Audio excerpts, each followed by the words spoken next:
Os efeitos sobre o Brasil já ocorreram, que foi essa imigração, sobre o Brasil e todos os outros países, que foi essa imigração em massa para o Chile, para o Brasil, para a Colômbia, de venezuelanos.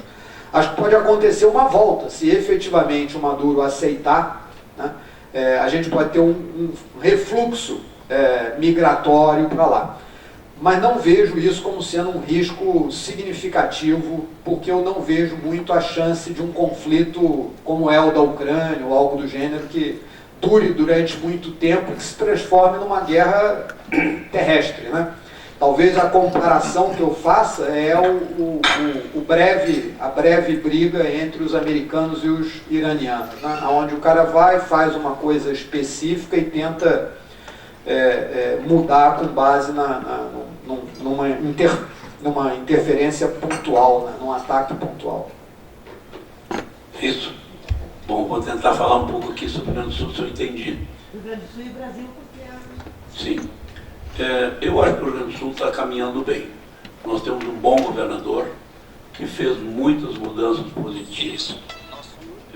Fez mudança na Previdência, que ainda tem um peso grande sobre as nossas contas, o impacto do orçamento do Estado. Fez privatizações que podia fazer, acredito que ainda tem alguma coisa para privatizar. Pouca, mas tem. E ele talvez, a única coisa que ele talvez não atendeu como nós esperávamos que fosse cuidar da educação mais com PPs. Nós fizemos aqui um fórum com excelentes especialistas que mostraram quanto se aplica no Brasil, e isso não é ideológico. Por exemplo, nós temos na Bahia, onde o governo é da esquerda, e tem PPP, ou seja, nossa percepção é que o Estado tem que prover o serviço público, mas não necessariamente produzir. E na educação isso é muito fácil de se fazer. Então é o lado que eu acho que ele podia ter melhorado. Os candidatos que se apresentam, ok, isso aí nós já estamos acostumados, acredito que a gente vai ter uma boa transição. O Brasil, para mim, a eleição brasileira está em aberto neste momento, porque já teve um período em que o presidente Lula esteve muito mal e recuperou essa recuperação, essa sua retornou, está com uma capacidade hoje, ele é um player muito forte, mas também a gente vê aí no que eu penso para dizer que está aberta.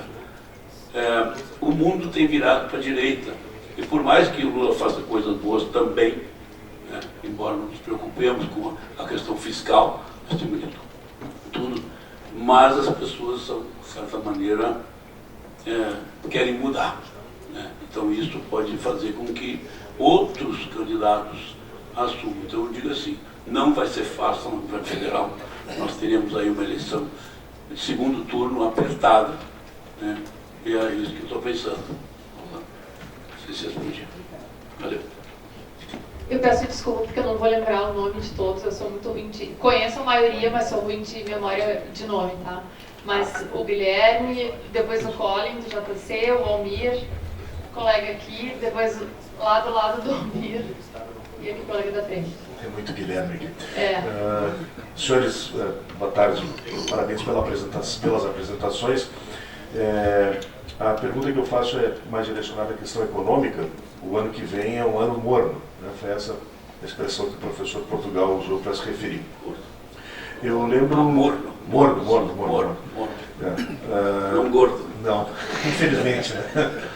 Eu acho que foi em 2015, se não me falha a memória, ao final da sua apresentação, o senhor disse, olha, eu não vou desejar um feliz 2016, mas sim 2017, porque 2016 vai ser um ano difícil. Lembrando disso, eu pergunto, e 27?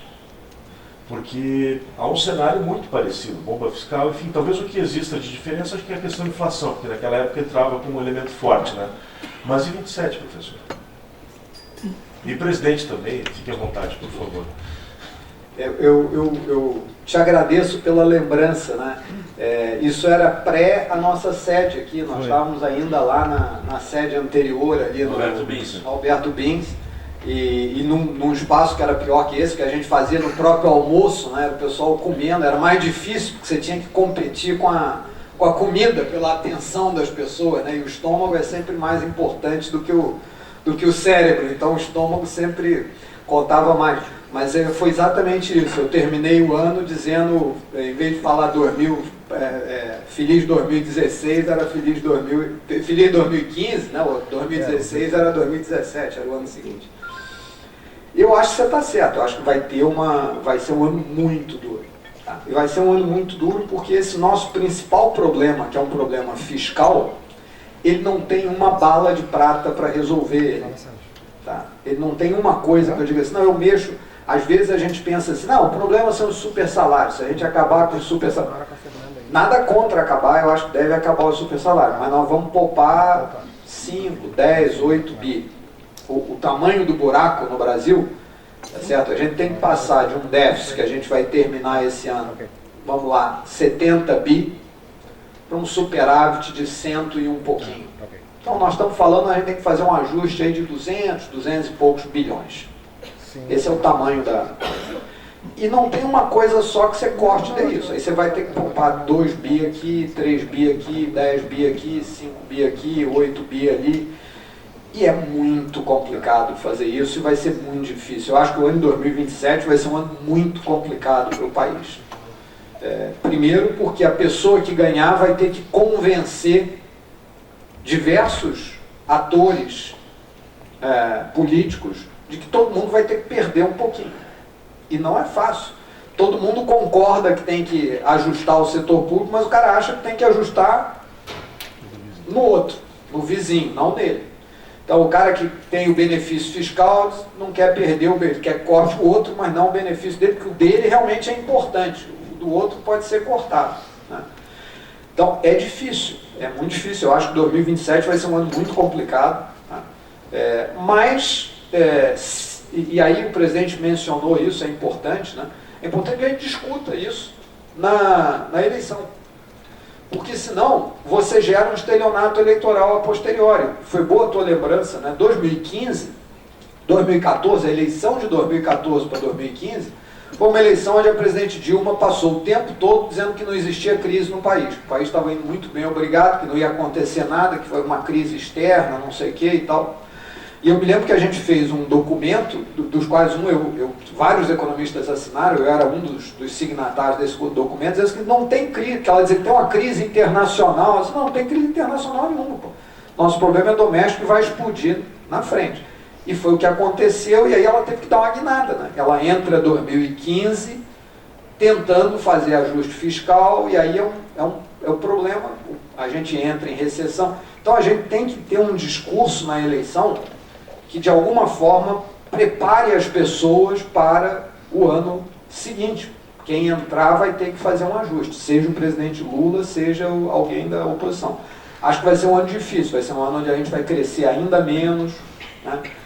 Qual é o lado positivo? O lado positivo é que se efetivamente for um ano de crescimento baixo e de ajuste fiscal, o juro vai despencar. Vai acontecer o que aconteceu com o Temer, as pessoas não olham para o governo Temer. Quando a gente criou o teto de gastos, o juro no Brasil despencou. Tá certo? Então, se a gente olhar o copo meio vazio, vai ser um ano muito difícil. Vai ter que fazer ajuste fiscal, vai ter que ser em cima de todo mundo, o PIB vai cair bastante, ou vai crescer zero, vai ser um ano ou de recessão ou quase recessão, mas vai ter o lado positivo. O juro vai cair, a gente vai conseguir ajustar a economia, se der certo, de tal forma que a partir dali, né, nos anos subsequentes, a gente vai colher o resultado desse bom ajuste. Mas vai ser um ano muito complicado, né, de fazer ajuste. Eu só reforço o pedido para que fale o nome e o veículo, até para que a gente associe o nome à pessoa e eu nunca mais esqueça. Olha. Bom dia.